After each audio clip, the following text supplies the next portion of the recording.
Hey, it's Whitney from EcoVeganGal.com, and welcome back to the Eco Vegan Gal Uncensored channel. Nice timing, Evie. You're very cute. She jumped right on the bed as soon as I pressed record. And this channel, if you're unfamiliar with it, is where I share my thoughts, feelings, and opinions on things that are not necessarily related to veganism. And sometimes there are really cute moments from Evie, like right now. I'm just going to observe her curling up. So cute.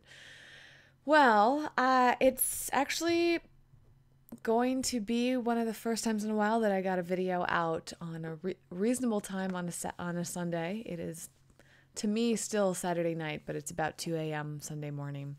And I'm headed to bed. I have had a really nice weekend so far, and I'm not quite sure what tomorrow will hold yet. But do we ever really know? I suppose not.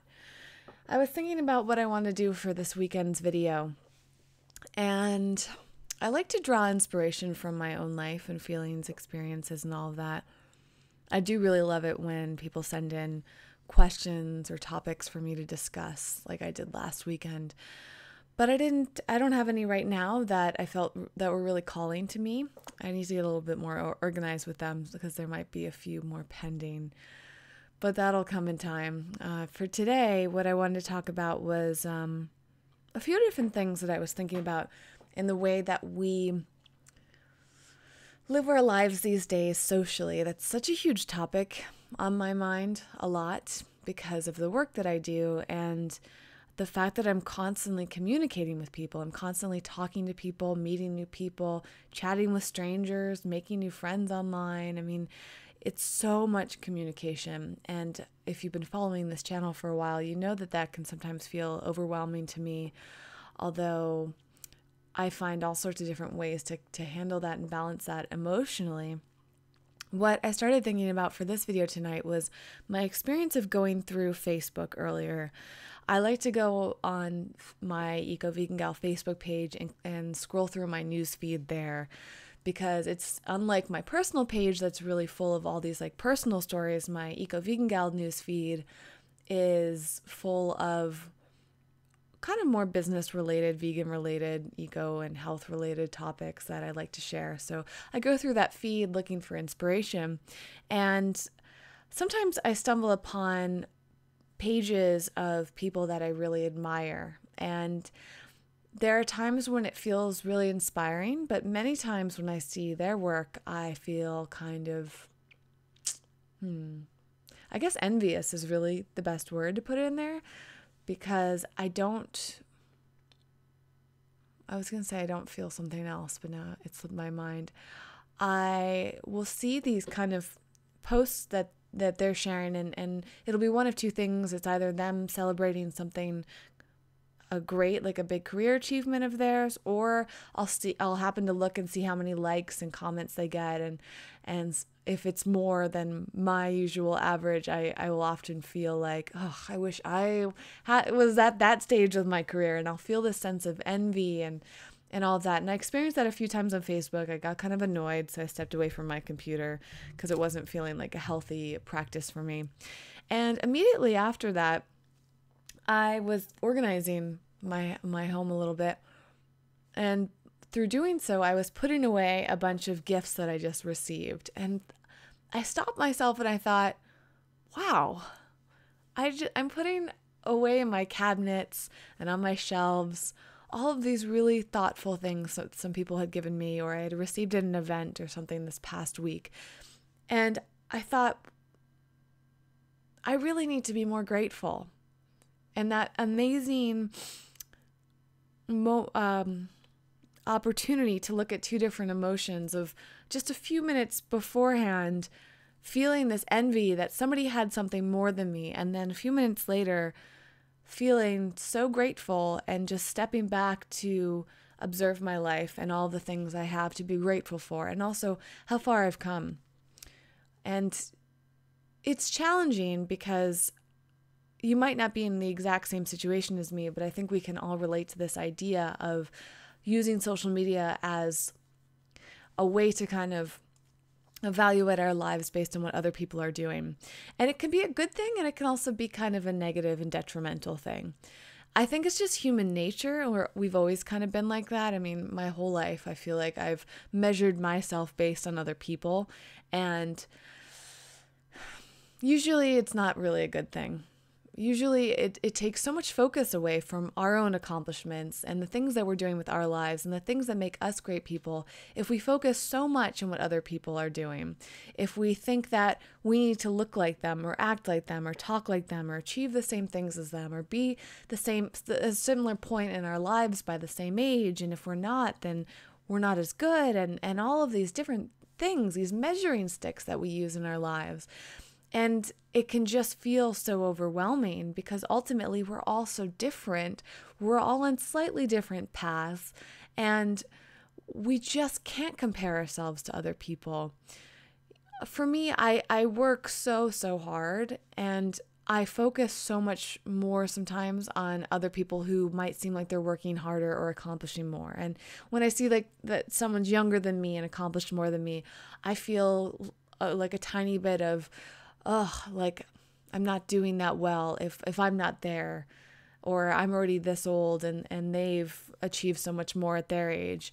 That happens really frequently because things are moving so fast on the internet, and there always seems to be this lean towards the younger generation, of course.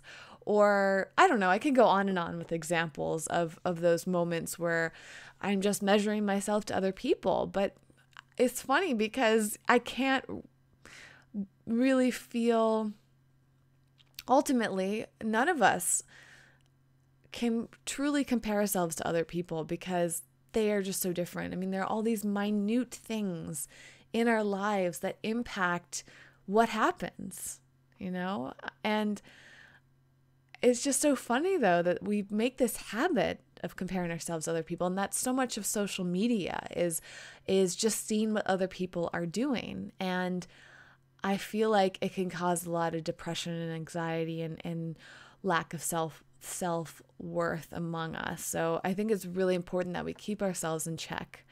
And when we feel that way, one of the best things that we can do is step back and say, okay, well, what am I grateful? What did I accomplish today? I've mentioned numerous times how much it can help to have a gratitude journal, as was really suggested by my friend Kelly Bennett. And she introduced me to this idea of doing these gratitude journals, which I honestly have fallen off the bandwagon on in the sense that she recommends it, which is these daily writings and reflecting on your days of what you have achieved and the great things that have happened each day and what you're happy for and what you want to achieve in the future and all of that. And it just wasn't flowing with me in the way that I really wanted. But that practice, even if it's just this mental practice of stepping back as frequently as possible, at least once a day, and focusing on what you're grateful for. I really find that yoga helps so much for that. Is when I go to yoga, I try to do 5 days a week at least. I find that time I spend myself in the yoga class, I have to focus on the present moment. I have to focus on myself. And I'm physically noticing shifts. I'm physically seeing the progress that I'm making. And then emotionally and mentally, that'll start to come together too. I know people that do these daily meditation practices and all of that. So for me, it's just helped so much. And I think I want to continue encouraging you to do the same thing, is to step back. And it's just so tempting to be on social media. For me, I'm so drawn to social media when I'm bored, So it's like we turn to our phones or we turn to our computers anytime we're bored just to see what's happening in the world. And suddenly it becomes this whole comparison and this voyeurism into other people's lives. Same thing when we read or watch the news. I think it's so important to be in touch with what's happening in the world, but unfortunately so much of the news these days is about things that we don't really need to know about necessarily. It's like a lot of gossip. Going to CNN.com, which has been one of my favorite news sources for years because it's so easy to read. But most of CNN is full of like useless information that's really not qualifies as news. And right now, for example, there's this huge earthquake in Nepal, and yet that takes up only, I don't know, not even 25% of the news stories. And then all of them are about just random things happening in the world that just to me strikes me as there are over 1,000 people that have died because of this earthquake. To me, all of our attention should be on that. But I bet most of the people in the States don't even know that there was an earthquake in another country because they're so consumed with what their friends are doing and what people are, the celebrities are doing and the reality stars are doing. And to them, that all of that is so much more significant than this massive earthquake that took people's lives. And so that's what I mean, where social media can just be so detrimental. And now, considering this earthquake, I can step back at this very moment of recording this video and think, I can't believe that I am wasting my time or spending my time focused on being envious of somebody else when I have so much. I have my health, I have my life, I have my family. Like, I have so much to be grateful above and beyond those gifts I was just referring to. Just the simple fact that I'm alive and well, and that I have so much compared to these people whose entire lives are ruined in a matter of minutes because of an earthquake, And I think that it's just so important that we ground ourselves, and the way that social media has shaped so much of us to stop paying attention to the things that really matter, and to focus so much on what we're not doing versus what we are doing. And I guess it's just a huge message that I'm feeling in this moment. The other thing that I wanted to add into this was I listened to this podcast tonight. I've been really into podcasts, especially since I started my own and working on some others. And this one is from this, not station isn't the right word, but what's the word now? I guess it's just called a podcast called Radiolab. And there's a specific episode called The Living Room. And I was introduced to this podcast episode by Michelle from Thug Kitchen. When we went out to dinner a few weeks ago, we were talking about podcasts, and she said, you have to listen to this one. And she told me how much she cried, and she kind of summarized the story. So I didn't feel like this strong desire to listen to this podcast because I wanted to be in a place where I felt like crying, which usually isn't very frequently. And I also kind of already knew the story. But tonight just felt like the right night. I was open. I was like, fine, this is a night that I can cry. I don't really need to cry, but it's not that I don't want to cry. I turned it on while I was doing dishes in the kitchen. And I don't want to tell you too much because I feel like this podcast would have been even better had I not known anything about it. So just take my word for it. When you can spare, I think it was 20-ish minutes, 25 minutes long. Let me see. Yeah, it was 23 minutes long. When you want to spend 23 minutes listening to something really, really touching that will probably make you cry, please listen to this and let me know in the comments what you think. And the reason this kind of ties into this topic of tonight is that this podcast is about this woman observing somebody else. And I think it's in New York City. And the person that she's observing doesn't know that she's observing them. And I'll tell you that much. And ultimately, the story is about how sometimes we don't know when other people are observing us, or we don't know when or how much people care about us. And this woman at the end of the podcast talks about how much she was rooting for this person she was watching for years. The story is like over the course of many years. And at the very end, again, this isn't ruining anything because the story itself is the part I don't want to ruin. At the end of the podcast, she is asked by the interviewer, if you met this person you were observing on the street, like say at a market, would you tell them that you'd been observing them? And would you tell them that you were rooting for them this whole time and how emotionally attached you felt to them? And the woman that was telling the story said, Evie, so cute. You're very cute. She said that no, she wouldn't tell this person that she'd been watching them. And I was actually really surprised to hear that, because this woman obviously felt so emotionally committed. And she, at one point, said she felt like very motherly towards this person that she didn't even know. And she felt like she was a part of their lives. And it was odd that they weren't really a part of hers in that true, well, it's hard to describe it without getting into the detail, but you'll see what I mean once you listen to it. I hope I really sparked your curiosity here. Anyway, so it got me thinking that so much of what we do on social media is about wanting attention. But another huge part of it, I think, is that we do all wish that there was somebody rooting for us out there. You know, it's so tough life is just tough. And they're all different relative aspects of life being tough. There are people who live in Nepal right now who have it really, really bad.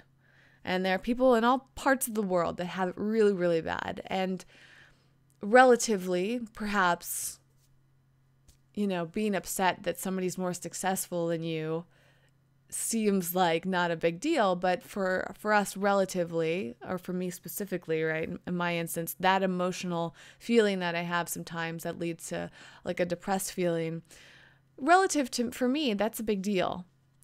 And regardless of what situation that we're in, all of our unique journeys in life, I think we all at the core want to be recognized and want somebody to be rooting for us. We don't want to go through life alone. And I think that's why we're so drawn to social media, is that we want to not only observe other people, but probably more important than that is that we want our voices to be heard. We want people to know who we are. We want to be recognized, and we want somebody to root for us. I think that's why we see so many posts on social media of us taking selfies. Like, we want people to give us a thumbs up and say, hey, you're really pretty, or you're really funny, or you're really cute, or you're really talented. Like, when people say those things, it lights up our lives. You know, for me, the comment sections are so immense. Like, I look forward to reading the comments in every single video, and Instagram and Facebook and Twitter and on and on and on. I mean, of course, as you know, they're not always positive, but the positive comments light up my life because I feel like you're rooting for me. And I think that you can probably identify with that too. Maybe you're not putting yourself out there quite as publicly as I am, but you post something on Facebook and it's a photo. How good does it feel when somebody says, you look great in this photo, or they compliment something, or whatever it is, you feel like they're rooting for you. And so while I was listening to this podcast, I think part of the reason that it made me cry, and I would guess part of the reason that it made Michelle cry, is that this woman was rooting for this other person, and that person had no idea. That person, through the story, was going through a really, really hard time. And yet this woman didn't really find a way to tell this person she was observing that she was rooting for them. It was like a silent rooting. And I guess it just made me think, like, there are so many people in the world that are rooting for us and we might not even know it. And that's just so touching, but also kind of sad. You know, it's sad because I think so many of us don't realize how amazing we are. And we put ourselves down so much. We compare ourselves to other people and we think that we're not as good, or we're never going to be a certain way, or nobody doesn't really care, or we don't really matter. I mean, these are such common human emotions. So I think it's, in many cases, not really the truth. I think the reality is that thanks to social media, or just humankind in general, we are all really rooting for each other. We just don't take the time to express it that much. So the lesson is to remind yourself that there's probably someone rooting for you, but it's really important to take the time to root for other people, and not only to express that to people that you're close with, but also find all the different ways that you can root for somebody else in life, because it makes such a massive difference. It really does. And I personally want to take more time on social media to infuse it with positivity towards myself.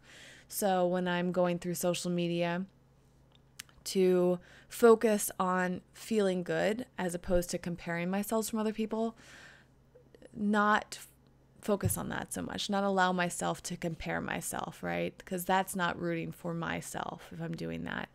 So I want to focus on the things that are either nothing related to me, but I can support somebody else or support something else important that's happening, or find all of the different ways that social media helps make my life happier and better and raises me up versus bringing me down a notch. But I also want to spend more time on social media rooting for other people, whether it's a thumbs up or an encouraging comment or just that energy that I put forth when looking at something, of just rooting for that person, saying, wow, this person is amazing. Like, what if we took the time every time we looked at something on these social media networks and really thought good things for them and took the time to say something to them, rooting them on?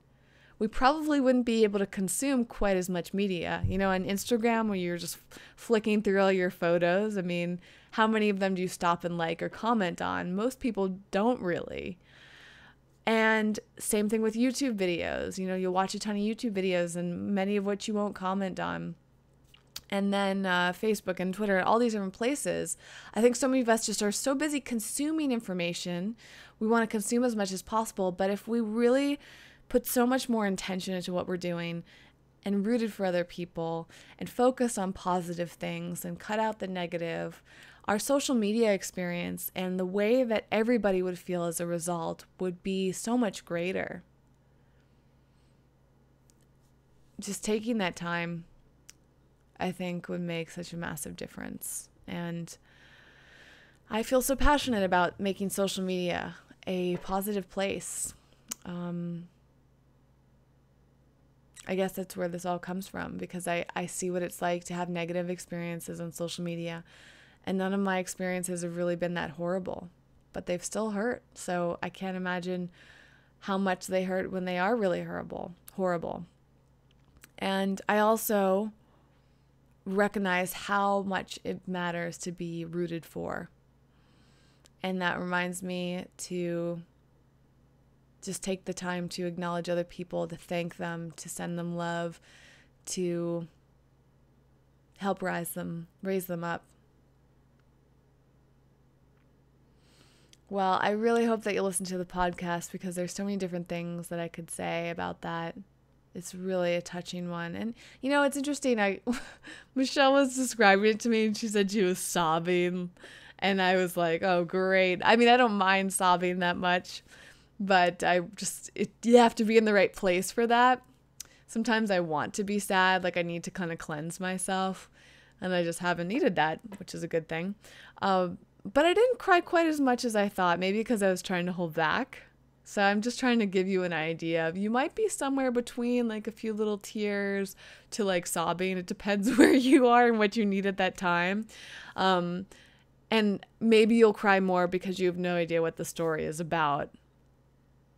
It's like a good cry. It's like step back from life and say, wow, I'm really grateful. And wow, I really want to support other people more.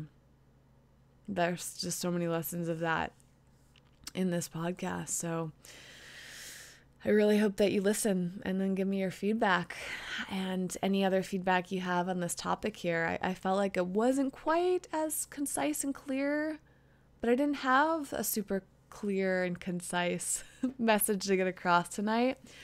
I think that I express a lot of different things. And that's part of the joy of having this channel, is not always having a super specific message, but ultimately it's all about wanting to see more positivity and support within ourselves, for ourselves, and for other people. And you all do such an amazing job. I am so grateful for you and your contribution here. So thank you for being here. Thank you for listening and watching. And I'll see you next week, maybe sooner. Suddenly I'm feeling really tired, which is such a great feeling. So I'm going to get into bed, read a little bit, fall asleep, and start my whole day. By the way, I want to remind you that I'm really passionate about Snapchat right now. So if you want to see all sorts of little moments, like kind of more uncensored moments in my day, Snapchat's the place to be. And if you're not on Snapchat yet, it's fun to just go on there and observe other people, right? Another way to observe and root for other people, right? And I would like to help root for you. If you would like that, just send me a note and let me know what your username is so I can follow you, because I've been getting a number of followers, and if I don't recognize the name, I won't follow them back. So be sure to tell me if you're on there so I can follow you back and root for you through Snapchat. I would just want to root for you anywhere online, but since Snapchat's one of my new favorites, I want to make sure that I plug that. And then tell me what your favorite network is so I can be on there to root for you, just so you know that I really support you and think about you and care for you, and I'm here for you too. So leave me those messages. Can't wait to hear from you, and I'll see you next week. Bye.